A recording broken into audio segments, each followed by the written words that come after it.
नमस्ते प्यारे बच्चों, आज हम बात करने जा रहे हैं हमारे गद्य के कोर्स में। गद्य के नेक्स्ट लेसन की गद्य का पार्ट है। लेसन का नाम है कारतूस। लेखक है हबीब तनवीर।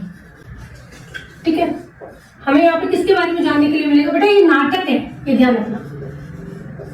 नाटक, ठीक, जैसे एक नाटक किया जाता है ना, उस नाटक का, लेकिन ये एक अंक है। जैसे नाटक के बहुत सारे अंक, एक ही नाटक 1 अंक, 2 अंक, 3 अंक, 4 अंक, 5 अंक में डिवाइड हो जाता है, इस विभाजित हो जाता है।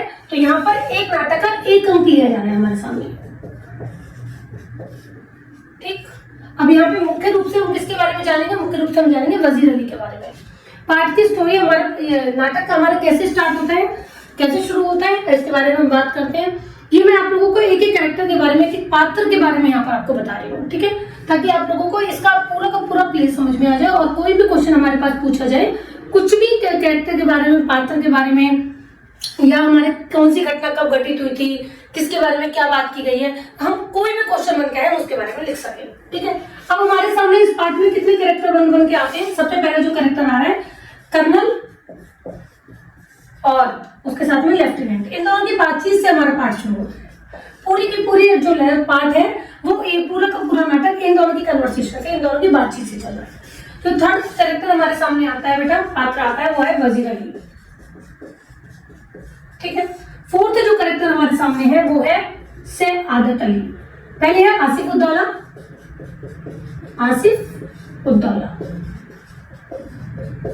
और उन्हीं के साथ में एक कैरेक्टर आता है सआदत अली। बुक में इसका नाम सआदत अली ही लिखा हुआ है। ठीक है, सआदत अली। ठीक, अब हमारी पाठ में स्टोरी हमारा प्ले कैसे स्टार्ट होता है? इन दोनों की बातचीत से स्टार्ट होता है। इन दोनों की बातचीत में कौन मुख्य पात्र है? वो है वजीर अली। पूरा केंद्र बिंदु हमारे नाटक का कौन है? वजीर अली। पूरा का पूरा नाटक इन्हीं के सराउंड, इसी के चारों ओर घूमता है। ठीक है, कर्नल क्या कहता है कि हमें लंबा टाइम हो गया यहाँ पर खेमा डाले हुए। कहाँ पर? गोरखपुर के जंगलों में। कर्नल अपनी सेना के साथ, ठीक है, गोरखपुर के जंगल में खेमा डाल के बैठा हुआ है, यानी कि अस्थायी पड़ाव डाल के बैठा हुआ है। खेमा डाल के बैठा है, अस्थायी पड़ाव डाल के बैठा है अपने सैनिकों के साथ। क्यों? वजीर अली को पकड़ने के लिए। लेकिन वजीर अली है कहीं आदमी है जो बहुत हाथी नहीं लगता। तो कहते हैं कि कमाल है, इतने थोड़े से गिने चुने आदमी उसके साथ है, मुट्ठी भर आदमी। एक पार्ट में बात आएगी, मुट्ठी भर आदमी और एकदम कम थोड़े से आदमियों के साथ में इतना साहस है उसके साथ। कर्नल इतने सारे सिपाहियों के साथ जंगल में खेमा डाल के बैठा हुआ है और ये हाथी नहीं आ रहा है। ये कमाल की बात है।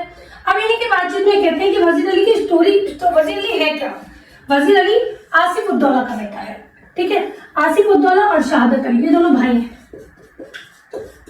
ये दोनों भाई, शहादत अली यानी कि वजीर अली के चाचा को कोई उम्मीद ही नहीं थी कि मेरे भाई के कोई औलाद होगी, क्योंकि लंबे समय तक उनकी कोई औलाद या संतान पैदा नहीं थी। लेकिन जब वजीर अली पैदा हुआ तो शहादत अली को अपनी जान खतरे में नजर आई, अपना शासन का खतरे में नजर आया। क्यों? क्योंकि कर्नल ने क्या किया था? अवध का शासन कौन? अवध का शासन था आसिफ उद्दौला के हाथ में। आगे किसके पास? इनके बेटे के पास में अवध का शासन संभाला इसने। किसने? वजीर अली ने। लगभग कितने महीने? 5 महीने। 5 महीने ही संभाला था। इतने में ही कर्नल ने क्या किया? इसको यहाँ से हटाकर शहादत अली को अवध का शासक बना दिया। अवध का शासन इसको दे दिया। ठीक, और इसको कहाँ भेज दिया? बनारस भेज दिया। लेकिन ये खुद ही कहते हैं इस बातचीत के अंदर कि 5 महीने का शासन किया था। 5 महीने के शासन में ही पूरे के पूरे अवध के से अंग्रेजों को भगा दिया था। पूरा का पूरा अंग्रेजों का प्रभाव इसने अपने अवध के दरबार से खत्म कर दिया था। तो कहते हैं इसी हिम्मत देख लेने के बाद, इसकी ताकत देख लेने के बाद, इसका साहस देख लेने के बाद याद आती है रॉबिन हुड की। रॉबिन हुड एक नया चरित्र है बेटा। क्या किया था इसने? भी ऐसे कुछ किया होगा। वो बस इतना ही कहते हैं कि रॉबिन हुड की याद आ जाती है। तो इसने भी कुछ इसी तरीके का साहस भरा काम किया होगा। ठीक है, ये अवध का शासन है, अवध का शासन इसको संभाल दिया। कर्नल को खुशी है कि शहादत अली अवध का शासक बन गया। खुशी क्यों है? क्योंकि शहादत अली ने लगभग 10 लाख रुपए और अपना आधा शासन इसको दे दिया, कर्नल को दे दिया। क्यों? क्योंकि भाई तुम्हारी देख रेख का, अब मेरा का सारा देख रेख का काम तेरा होगा, तू अपनी सेना यहाँ पर भेज, सारा का सारा शासन मैं संभालूंगा, राजा बन के मैं बैठा हूँ। लेकिन अगर कोई मेरे पर आक्रमण करेगा तो तुम अपनी सेना भेजोगे, अगर मेरे पास कोई विपत्ति आएगी तो सारी देखरेख तुम करोगे। तो कर्नल कहता है ये ऐश परस्त आदमी है, ठीक है, एज प्रशासन है, इसको अपनी प्रजा से कोई मतलब नहीं है, कोई जनता से कोई मतलब नहीं है इसको कि वहाँ पे क्या हो रहा है क्या नहीं हो रहा है, अपने ऐशो आराम में डूबा हुआ है। तो कल क्या है, हमारी सेना वहाँ बैठी हुई है, अब ये भी ऐश कर रहा है क्योंकि ऐशो परस्त है और हमें भी कोई दिक्कत नहीं है। क्यों? क्योंकि हमें 10 लाख रुपए मिल गए और अवध का आधा शासन मिल गया। ये तो उद्देश्य था अंग्रेजों का कि ज्यादा से ज्यादा अपने एरिया को, अपने क्षेत्र को बढ़ा लिया जाए, अपने अधिकार क्षेत्र को बढ़ा लिया जाए। ठीक है, अभी वाली स्टोरी यहाँ पे आई। अब इसके बारे में हमें किसके बारे में पता चलता है कि ये कर्नल और लेफ्टिनेंट आपस में बातचीत करते हैं, तब हमें एक नए कैरेक्टर के बारे में पता चलता है कि आज अफगानिस्तान का शासक, आपको नए नए कैरेक्टर के बारे में तो ध्यान रखना है, नए नए चरित्र के बारे में ध्यान रखना है। अफगानिस्तान का शासक है कौन? शाह-ए-जमां। क्या कहते हैं? ये भी एक साहसी निडर सैनिक है। ठीक है, ये राजा है, सैनिक नहीं, ये राजा है। ठीक है, तो अब इसका ये कहते हैं वजीर अली क्या चाहता है? वजीर अली जाती तौर पे भी एक बहुत साहसी और जांबाज सिपाही। कैसे जांबाज सिपाही? इसका उद्देश्य क्या है? पहले हमें ये जानना है इसका उद्देश्य क्या है। ये पहुंचा चाहता है नेपाल तक। नेपाल तक पहुंचने के बाद ये क्या करेगा? अपनी सेना तैयार करेगा। अपनी सेना तैयार करने के बाद ये अफगानिस्तान के शासक को, शाह-ए-जमां को बुलाएगा दिल्ली पर आक्रमण करने के लिए, ताकि अंग्रेजों को भंग से बाहर निकाला जा सके। इन लोगों की बातचीत से पता चलता है वजीर अली ने ही नहीं बुलाया है खाली इसको, शाह-ए-जमां को, इससे पहले टीपू सुल्तान भी बुला चुका है आक्रमण करने के लिए, क्योंकि ये बहुत ही साहसी है। तो ये क्या करते हैं? ये करते थे घेरा बनाकर युद्ध करना चाहते हैं ताकि अंग्रेजों को वहां से बाहर निकाला जा सके। कहते हैं टीपू सुल्तान ने सबसे पहले बुलाया था। टीपू सुल्तान ने आक्रमण के लिए किसको बुलाया? शाह-ए-जमां को। टीपू सुल्तान के बाद बुलाया वजीर अली ने।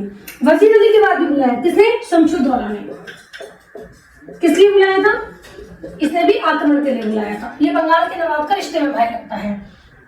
कहते हैं ये कमाल की बात हो गई, ये तो सारे के सारे एक घेरा डालकर बैठे हुए हैं, सभी के सभी चाहते हैं कि अंग्रेजों को भारत से बाहर निकाल दिया जाए। एक पूरी की पूरी घुसपैठ तैयार कर ली है कि अब तो ये पूरी की पूरी सेना मिलकर, तो सारे के सारे शासक मिलकर भारत को अंग्रेजों के प्रभाव से बिल्कुल ही खत्म कर देना, मुक्त कर देना चाहते हैं। ठीक है, अब हमें ये कैरेक्टर्स के बारे में, यहाँ पर इन पात्रों के बारे में पता चला। अफगानिस्तान के बारे में, सॉरी शाह-ए-जमां के बारे में, टीपू सुल्तान के बारे में, शमशुद्दौला के बारे में, वजीर अली के बारे में। यहाँ पर एक नई चीज एक और पता चलती है इन दोनों की बातचीत से कि वजीर अली जाती तौर पे भी एक बहुत ही साहसी आदमी है। कैसे साहसी आदमी है? वजीर अली को हमने क्या किया था? अवध का शासन हटाकर बनारस का शासन दे दिया। बनारस से यहाँ पे क्या हुआ कि कलकत्ता के अंग्रेजों की तरफ से जो अपॉइंट किया हुआ था, नियुक्त किया हुआ था, उसे बुलाया वजीर अली को मिलने के लिए। वजीर अली को गुस्सा आया। अब वही कहता है कि कलकत्ता क्यों जाऊं मैं, बनारस का सारा शासन करवा तो रहा हूँ। बनारस और कलकत्ता के बीच में डिस्टेंस, दूरी बहुत ज्यादा है। कलकत्ता बुला लिया इसको। कलकत्ता बुलाने के बाद अब ये कंप्लेन करने के लिए, शिकायत करने के लिए जाता है कंपनी के वकील के पास। कंपनी से क्या मतलब है? East India company. ठीक है, इनका एक वकील, ये अपने एक वकील बना देते हैं कि अगर किसी की तरह की कुछ भी तरह की कोई शिकायत होगी किसी को भी, तो इसके पास ये शिकायत लेकर जाएंगे। तो ये गवर्नर जनरल ने इसे कहाँ बुलाया है? कलकत्ता बुलाया है। अब इसकी शिकायत करने के लिए वो कहाँ पहुंचता है? कंपनी के वकील के पास, कि ये मुझे यहाँ पे बुला रहा है, कलकत्ता बुला रहा है। कलकत्ता में कैसे पहुंचे? मैं बनारस से कलकत्ता बार बार मैं अपना काम ठीक ठाक संभाल रहा हूँ। शिकायत की, वकील ने इसकी शिकायत सुनी नहीं, बल्कि इसको उल्टा सीधा सुनाना शुरू कर दिया। वजीर अली को वैसे गुस्सा आता था अंग्रेजों के ऊपर, वैसे ही उसके ऊपर भरा पड़ा था, तो उसने क्या किया? अपना खंजर निकाला और वकील की हत्या कर दी। और तब से क्या कर रहा है? ये भागता फिर रहा है अपने कुछ लोगों के साथ, उनके बाद आदमियों के साथ। कहाँ भागता फिर रहा है? अभी पता चला था सबसे पहले आजमगढ़ पहुंचा था। आजमगढ़ पहुंचने के बाद, आजमगढ़ कौन सा एरिया बेटा? यूपी का बिल्कुल एंड, उत्तर प्रदेश का देखोगे बिल्कुल एंड का एरिया, जो बिहार से बिल्कुल टच होता है, बिहार से छुपा हुआ है। ठीक है, आजमगढ़ पहुंच गया। आजमगढ़ के शासकों ने इसे क्या करा? घाघरा तक पहुंचा दिया। घाघरा एक जगह का नाम है बेटा। कहाँ पहुंचा दिया इसे? घाघरा तक पहुंचा दिया है। तो कहते घाघरा तक पहुंचा दिया है, तो फिर कहते इसका चाहता क्या है करना? ये चाहता है कि यहाँ से जाने के बाद इसका नेपाल पहुंचे। मैंने आपको बताया, नेपाल पहुंचने के बाद ये अपनी सेना तैयार करेगा, शाह-ए-जमां के आक्रमण का इंतजार करेगा। जब ये सब आक्रमण करेंगे तब ये भी पहुंचेगा, ताकि अंग्रेजों को यहाँ से बाहर निकाला जा सके। ठीक है, तो कहते हैं कि पहुंच भी गया होगा अब तक, कोई बड़ी बात थोड़ी ना। घाघरा जब आजमगढ़ पहुंचा, आजमगढ़ से घाघरा पहुंच गया, वहां के शासकों ने इसकी हेल्प करी है, तो हो सकता है घाघरा से करते करते नेपाल भी पहुंच चुका हो। तो कहेंगे नहीं, नेपाल नहीं पहुंचा, ये कंफर्म है, ये पक्का है कि अभी नेपाल नहीं पहुंचा है। अपने साथियों के साथ इसी गोरखपुर के जंगलों में भटक रहा है। ठीक है। तो इसीलिए हम यहाँ पर खेमा डालकर बैठे हुए हैं इसको पकड़ने के लिए। अचानक से एक बाहर से सैनिक आता है और वो आके इन दोनों की बातचीत के बीच में दखलंदाजी करता है, इनके बीच में रुकावट करता है। कहता है बाहर से गर्द उड़ती नजर आ रही है। कर्नल भी देखता है तो बाहर दिखता है कि बहुत तेज मिट्टी उड़ रही है। गर्द का मतलब होता है बेटा मिट्टी, गर्द उड़ती नजर आ रही है, मिट्टी उड़ती हुई नजर आ रही है। कर्नल बोलते हैं इस बात को। फिर सैनिक से कंफर्म कराते हैं कि भाई देखो, पक्का कराते हैं कि है कौन। तो कहते हैं गर्द तो ऐसे उड़ती नजर आ रही है जैसे कि पूरा का पूरा काफिला, पूरा का पूरा ग्रुप, समूह आ रहा हो, लेकिन दिखाई सिर्फ एक आदमी आ रहा है। तो अपने सैनिक से बोलते नजर रख इसके ऊपर कि ये कहाँ जा रहा है। हो सकता है वजीर अली का आदमी हो, और या फिर हो सकता है वजीर अली की कोई खबर देने के लिए हमारे पास आ रहा हो। तो जब सैनिक के पास पहुंचता है, वहां पहुंचने के बाद बोलता है कि मुझे कर्नल से मिलना है।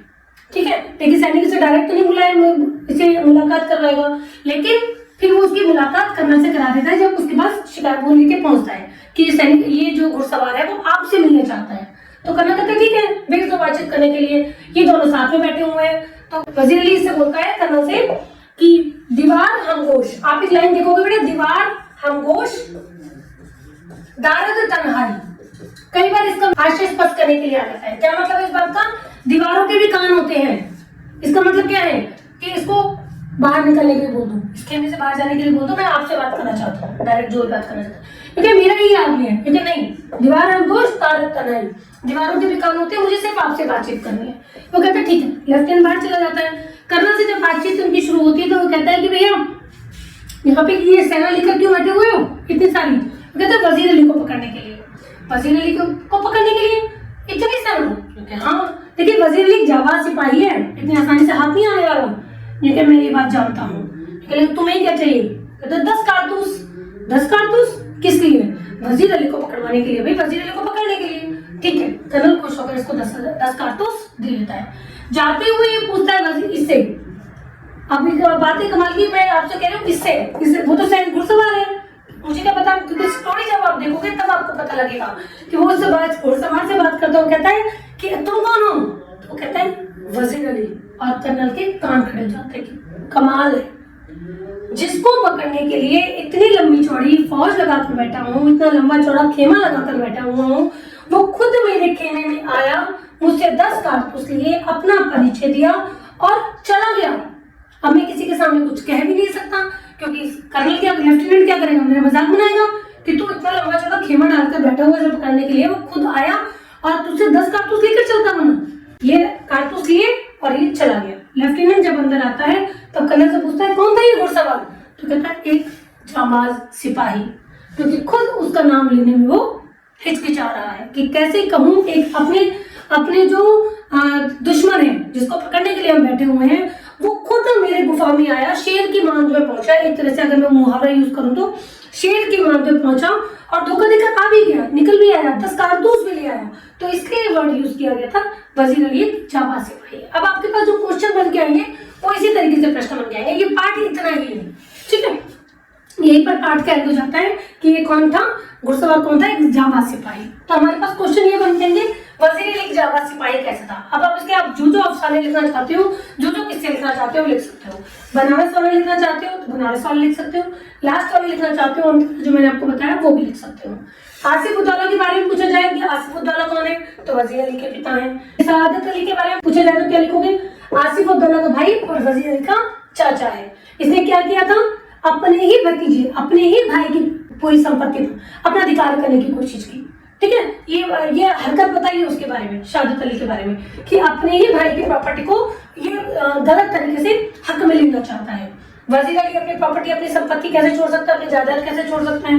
तो ये चाहता था कि अवध का पूरा शासन मुझे वापस मिले और अंग्रेजों को भारत से बाहर निकाल दिया जाए कि तुम जिस पर्पज से आए थे, जिस उद्देश्य से आए थे, व्यापार करो, जाओ यहाँ से। अब उसके बाद यहाँ पर खेमादार, यहाँ पर पूरा का पूरा हक जमा कर, अधिकार जमा कर क्यों बैठे हुए हो? तो बेटा अगर हमसे पूछा जाए कि वकील के बारे में बात की जाए कि वकील की हत्या कैसे हुई, वकील की हत्या के बारे में आपको पता चल चुका है किसने की थी? वजीर अली ने की थी। क्यों की थी?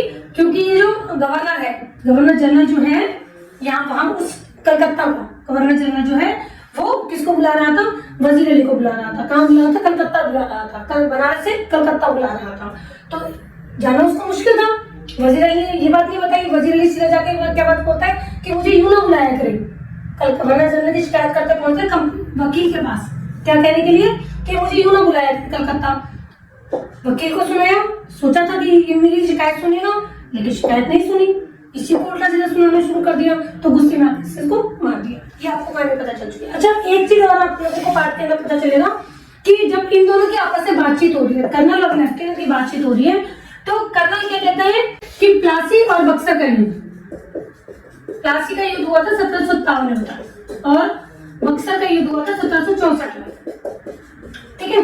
तो कर्नल कहता है प्लासी और बक्सर के युद्ध में लॉर्ड क्लाइव के हाथों जो कंपनी हासिल कर चुकी है, लॉर्ड वेल्जली के हाथों सब खो बैठेगी। ये कई बार क्वेश्चन बन के आता है, तो इसका मीनिंग आप लोगों को पता होना चाहिए। इसका मतलब है कर्नल कहते हैं प्लासी और बक्सर के युद्ध के समय में जो नेतृत्व संभाल रहा था, वो कौन संभाल रहा था? Lord Clive. उसने अलग अलग तरीके की नीतियां बनाई, उसकी नीतियों के कारण क्या हुआ? अंग्रेजों के राज्य का विस्तार हो गया, ठीक है। तो बहुत ज्यादा राज्य विस्तार होने के कारण वो कहते हैं कि लॉर्ड क्लाइव के हाथों जो जो कंपनी कमा चुकी है, जो जो मिल चुका है, अब लॉर्ड वेल्जली के हाथों खो बैठेगी। लॉर्ड वेल्जली के हाथों खो बैठेगी, इसका क्या मतलब है? अब जो सारा का सारा कार्य देख रहा है वो कौन देख रहा है? लॉर्ड वेल्जली देख रहा है। इसकी लॉर्ड वेल्जली, ठीक है, इसने जो नीतियां बना रखी है, उसकी नीतियां शायद लोगों को पसंद नहीं आ रही है, जिसके कारण विद्रोह बढ़ता जा रहा है। अब सब अंग्रेजों को भारत से बाहर निकाल देना चाहते हैं। आपने लाइन तो पढ़ी होगी, इसके अंदर एक लाइन आएगी कि पूरे हिंदुस्तान में कंपनी के खिलाफ एक लहर दौड़ गई है। तो कंपनी के खिलाफ लहर ही दौड़ गई है क्योंकि सभी के सभी क्या चाहते हैं? अंग्रेजों को भारत से बाहर निकालना। सभी प्लानिंग बना रहे हैं, योजना बना रहे हैं। वजीर अली ने अलग अपनी योजना बनाई है। वजीर अली के बाद आप देखोगे टिप्पू सुल्तान ने भी कोशिश की है, शमशुद्दौला ने भी कोशिश की है, किसको बुलाने की? शाही समा को बुलाने की। सब मिलकर एक होकर अंग्रेजों को यहाँ से बाहर निकालना चाहते हैं। तो आपके पास जो प्रश्न पूछे जाएंगे वो इसमें से ही सब कुछ पूछा जाएगा। ये पूरा का पूरा पार्ट आ गया आपके पास। अब आपसे कुछ भी पूछा जाए आप लिख सकते हैं। कर्नल लेफ्टिनेंट की बातचीत शुरू हो गई, ठीक है। कहां से? खेमे से शुरू हो गई है। एक बार शॉर्ट में बता रही हूँ, खेमे से शुरू हो चुकी है। खेमे डालकर बैठे हुए किसको पकड़ने के लिए? वजीर अली को पकड़ने के लिए। वजीर अली है कौन? आसिफ उद्दौला का दत्तक पुत्र है, गोद लिया हुआ पुत्र है। जब आप लेसन के अंदर नहीं है, लेकिन इसका गोद लिया हुआ पुत्र है। आसिफ उद्दौला की अपनी कोई औलाद नहीं हुई, ठीक है। शहादत अली को इसलिए क्या चाहता था शहादत अली कि मेरे भाई की पूरी रियासत, पूरा का पूरा शासन मेरे हक में आ जाए। जब वजीर अली हुआ तो उसको लगा कि नहीं, ये सारा का सारा वजीर अली को मिल जाएगा। तो वजीर अली ने अवध का शासन कितने महीने का संभाला? 5 महीने के लिए संभाला। उस 5 महीने में अंग्रेजों का प्रभाव पूरी तरीके से खत्म कर दिया था। कहां से? अवध से। अंग्रेजों ने क्या किया? कहां भेज दिया था इसको? बनारस भेज दिया था। बनारस भेज देने के बाद क्या किया? वहां पहुंचने के बाद पता चला कि कलकत्ता का गवर्नर जनरल है, उसने बुलाया कहां पर? इसको कलकत्ता बुलाया मिलने के लिए, ठीक है। अभी शिकायत लेके पहुंचा कौन? वजीर अली। किसके पास? कंपनी के वकील के पास, ठीक। वकील के पास किस लिए पहुंचा? शिकायत करने के लिए कि मुझे यूं बुलाया करे। वकील ने इसकी एक नहीं सुनी, गुस्से में आया और इसकी हत्या कर दी, खंजर घोंप दिया, हत्या कर दी। तब से भाग गया, सब कुछ छोड़ छाड़ कर। अब उसके बाद से कहां भटक रहा है? पहले आजमगढ़ गया सबसे पहले, तो आजमगढ़ में भटक रहा है? नहीं, आजमगढ़ के शासकों ने अपने नेतृत्व में, अपनी देखरेख में इसको कहां पहुंचा दिया? घाघरा पहुंचा दिया। चाहता क्या है ये चाहता है कि नेपाल पहुंचे, नेपाल में जाके पूरी की पूरी अपनी फौज तैयार करे और ये अफगानिस्तान के शासक के हमले का इंतजार करे। अफगानिस्तान का शासक कौन? शाही जमा। इसके हमले का इंतजार करे। जब ये हमला करे, वहां से वजीर अली अपने सैनिक के साथ हमला करे और अंग्रेजों को यहाँ से बाहर निकाले और अवध का पूरा शासन वापिस इसको मिल जाए, ठीक है।